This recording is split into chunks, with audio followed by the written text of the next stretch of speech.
Hunter x Hunter, Chapter 406, Regalia.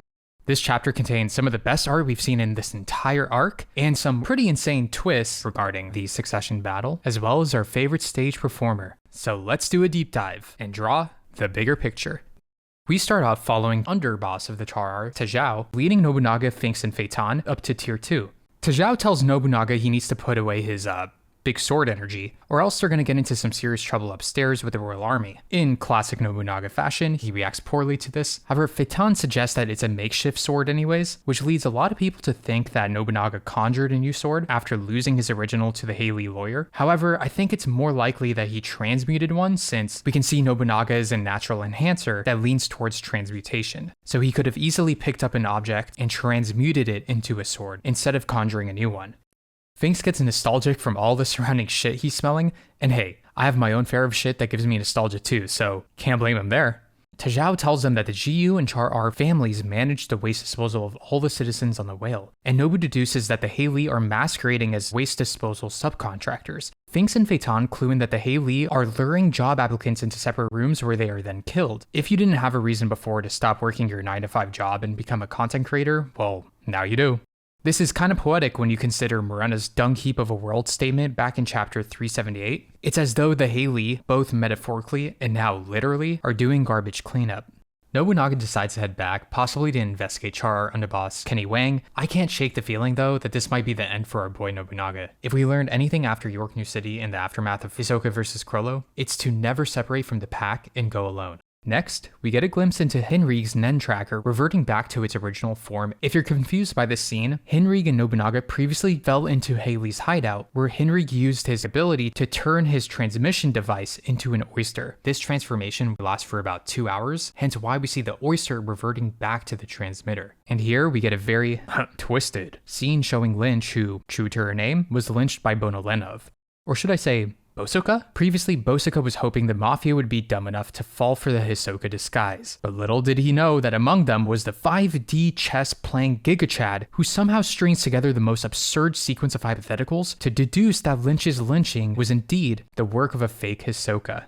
Zakuro hints that if a spider was behind this, it could spark an all-out war between the Char and GU families, given the troops' alliance with the Char are. Nonetheless, HInrigh and Zakuro are now out for revenge, just like our favorite stage performer. We shift to Chrollo in a crowd at Halkenburg's funeral procession, using a cell phone ability called Disgusting Telephone. He inputs criteria for an ability he wants, and the phone outputs a number that dials or tracks his desired target. Basically, it's a Tinder, but for Nen users. But Chrollo mentions he's used Disgusting Telephone as early as his fight against Hisoka, and has probably been using this even before that. We can now understand why Chrollo was 100% certain of his victory against Hisoka. It's his meticulous planning of securing the right abilities that would allow him to secure the win. And so logic follows that if you want to defeat Chrollo, you need to stop him before he sees his plans come to fruition. You would think Hisoka knows this already, but instead, he's just going around a casino and casually hitting jackpots. I think Hisoka is biding his time, allowing for Chrollo to up his arsenal, for lack of a better phrase, so they can have the rematch of the lifetime on Tier 1. But as Chrollo speculates, there's a high likelihood that he may encounter a wild Hisoka before he's even prepared. And he seems to have a plan for this as well, but I'm getting a bit ahead of myself. Now we get into the big reveal. Chrollo plans to go up to Tier 1, not only for his supposed target, but also to steal Kakin's national treasures, the Seed Urn, the Lotus Anchorite, and the Blade of Good Omens. As a side note, I love how Chrollo is now after the Seed Urn, because back in the York New City arc, we see it seems to be a replica of the Seed Urn inside the auction that Gon and Killua went to. The same auction that held one of the Ben's knives that Chrollo uses in his fight against the Zoldycks. So it's pretty cool how all of this comes back full circle, with Chrollo now going after another item that was at this auction. Each of these treasures are behind the Nen in the Succession War. We already know what the Seed Urn does with the Guardian Spirit Beast, but what about the other two? There are a couple of interesting real-life references here, like Japan's 3 sacred treasures. Yes, by the way, that's a real thing. But there are 2 in particular that I want to get to, because I think they have very important implications for the Succession War. First off, in the Shinto religion, Go Shintai, which literally translates to sacred body of the kami, are physical objects of worship that contain the spirits of kami or deities. But the main reference I want to highlight here is an ancient Buddhist practice in Japan called, Sokushinbutsu, which involves Buddhist monks meditating into their death through a self-mummification process. And after digging a bit through incredibly legitimate sources, I stumbled upon one of the oldest mummified monks in Japan who was discovered in Yamagata Prefecture, which, by the way, is where our main man, Yoshihiro Togashi, also comes from. But here's the kicker. The monk's name was Togashi. However, it's more likely that Togashi is referencing Shinyo Kaijin, the oldest and most notable Buddhist mummy in Japan. In his human life, Kaijin wanted to turn the world into a Buddhist paradise where injustice no longer existed. He built temples, participated in social welfare activities, and in the preparations prior to becoming a mummy, Kaijin made his training rigorous with the belief that it would increase his power upon his sacrifice.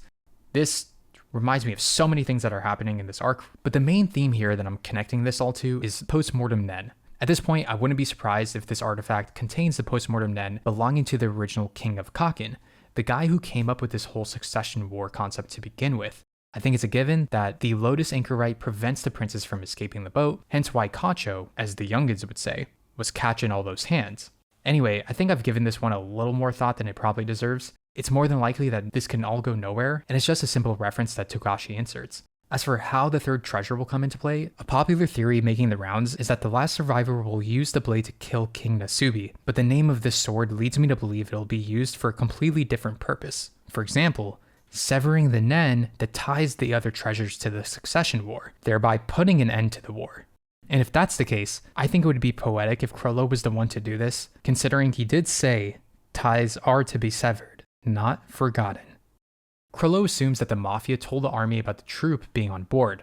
This might seem like a write-off detail, but I think there's something important to note here. Back in chapter 380, we see Mizaistam with the royal army behind him confronting Illumi, who tells him the troop is on board. Based on this statement, it's clear that he remains unaware of this, which introduces the idea of a hidden betrayal. After all, this wouldn't be the first time Illumi double-crossed the troop to help Hisoka. Too early to be certain about any of this, but important to mention nonetheless. He mentions that stealing a rare treasure is a requirement for upgrading his Skill Hunter. We know that Chrollo has done something similar to this since he put conditions on Skill Hunter in his fight against Hisoka, the bookmark ability being one example. But this recontextualizes the troop's previous heists, as it now implies that they were also for the sake of evolving Chrollo's book. But here we get what I'd consider to be one of my favorite panels in the entire manga. It reminds me of so many moments throughout the series, like Gon's rage, Hisoka and his fight against Chrollo, even a bit of Halkenburg as well. I could go on and on talking about this, so let's move on. Since he's got a plan B that implies some sort of post-mortem Nen shenanigans, I'm not convinced that the upgrade has to do with post-mortem Nen abilities. And so the question here is, what is Chrollo cooking? What kind of upgrade are we talking about? Let's get into some theories and things that were disproven in this chapter.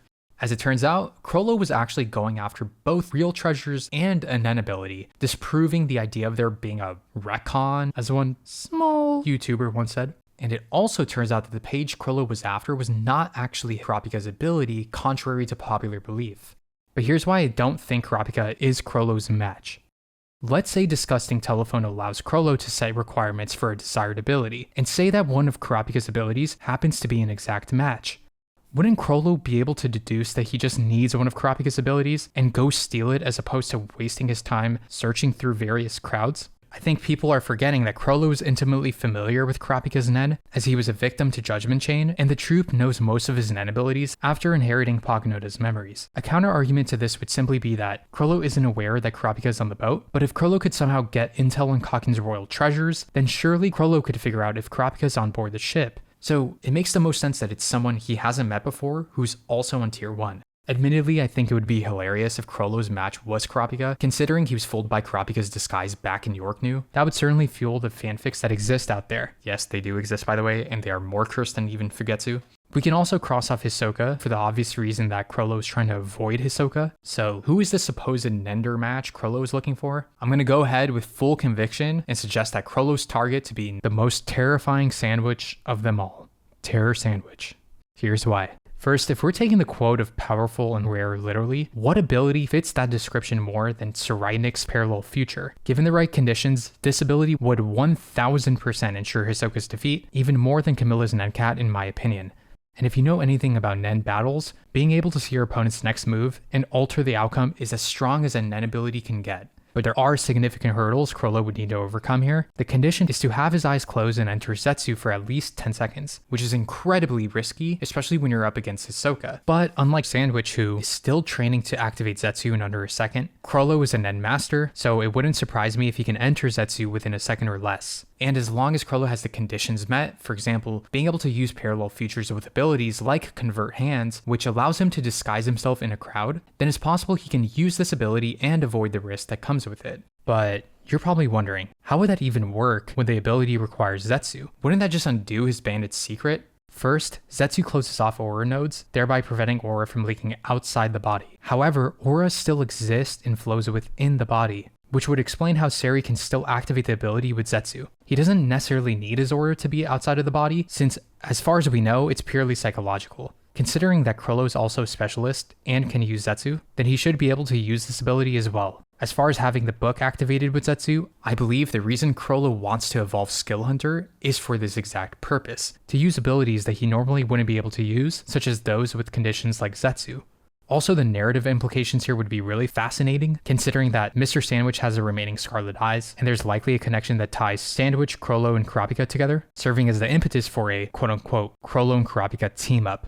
So what would a Chrollo x Kurapika team-up look like?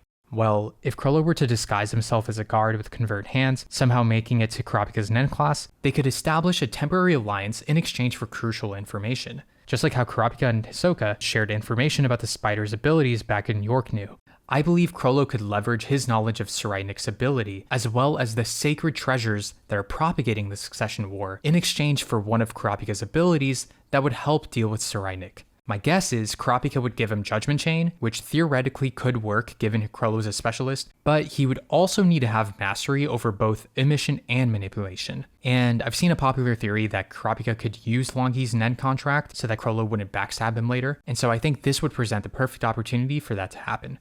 Chrollo having to steal a rare treasure to then steal an ability that would help him steal another ability that would then allow him to kill Hisoka is such a convoluted process that I could totally see Togashi doing.